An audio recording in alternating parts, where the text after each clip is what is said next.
Well, I don't have much battery, and we're painting Loki. I ran out of paint, so I had to go get paint into New Year's, so I got snacks too. I got peanut butter cookies. Anywho, I debated doing this because I really did like the Loki paint job. I just think I need something more stealthy. So, I'm gonna green tiger stripe this now. I'm gonna let this fully dry tonight probably. Then I'm gonna tiger stripe it. There's a lot of gray paint.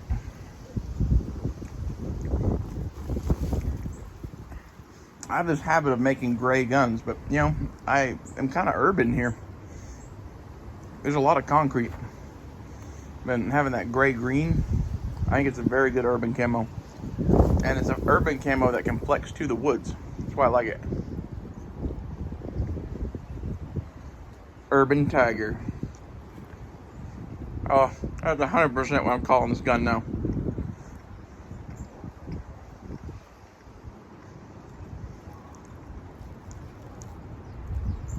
I had been calling it Moon Loki. Urban Tiger is much better. My 11.5 I called Tiger Queen.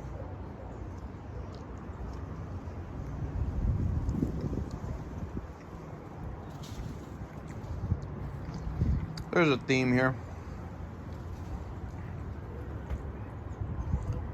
Most of my guns before Tiger Queen didn't have names.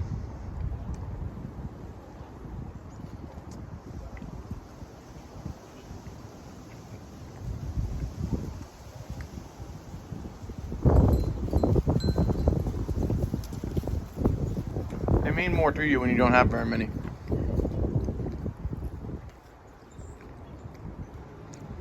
Well, Happy New Year's. I can't wait to see this thing next to fucking Moon Tiger. The two of these together, completely finished with optics, is going to be something to see.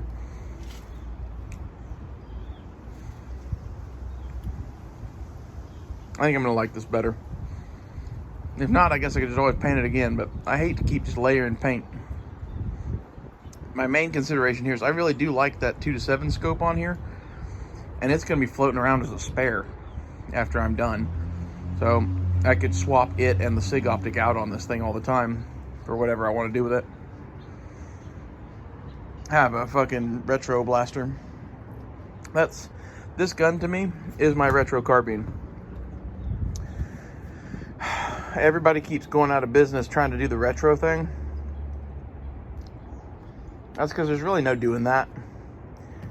There's, what you should do is make modern shit that functions like modern shit with retro nods, or make perfect clones that shoot like modern shit. If you can't do that, you shouldn't do it. This thing is, hey man, I kind of wanted an M16. Hey man, you kind of got an M16, and like this thing was cheap. This is a Palmetto State phosphate upper. I think they're like $230 right now. That lower is a KE Arms that was like $130 with all the shit in it. So this whole gun was, $360. This is what modern manufacturing can do. And then I didn't even go to Magpul. I went old school and modded my own shit. Saves you even more money.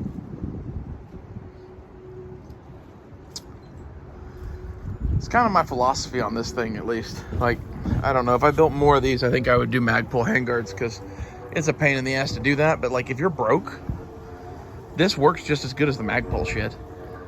That's just a Magpul rail section modified to fit on there, and holes drilled and bolted on.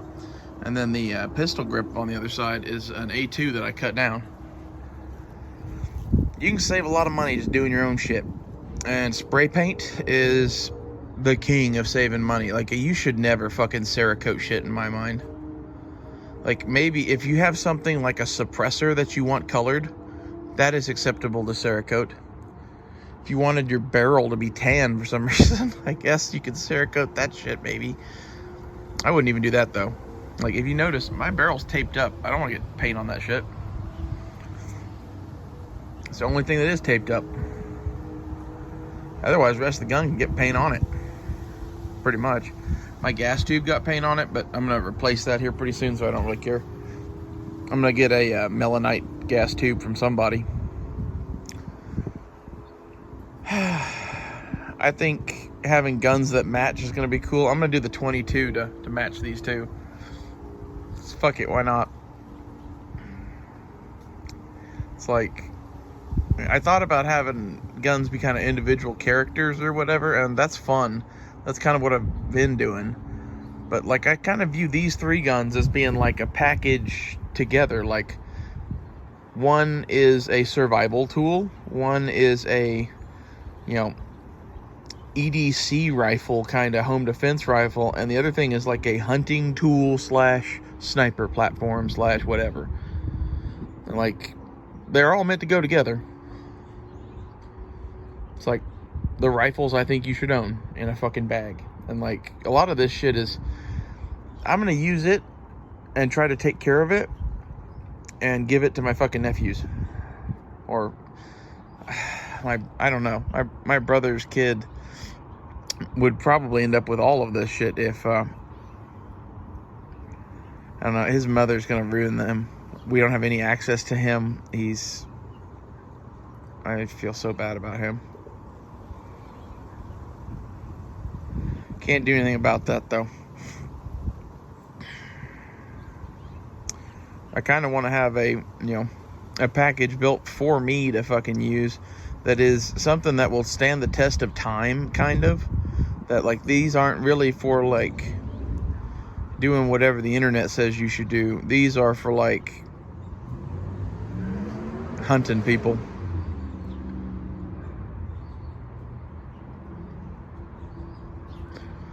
I think it's going to be a pretty badass set of guns. In my, Hojitsu book notes, I have the 22 rifle down as the Japanese word for fishing pole. It's about how I look at it. It's like one of those things that, like, could you hook someone in the eye with a fishing pole in battle? Yes, you could. Will you? Probably not. That's why it's called that. I think that's funny. Anyway, I will do more videos on this after it's done getting painted, which will probably be tomorrow or the next day. There's a lot of gray paint on there. Like I said, I'm gonna get that dry before I do stripes. If you just do a light dusting, it can dry pretty quick and you can just keep going. I wanted a heavy enough coat on this thing that, like, it covered that shit before we did anything else. Anyway, I'll see you guys later.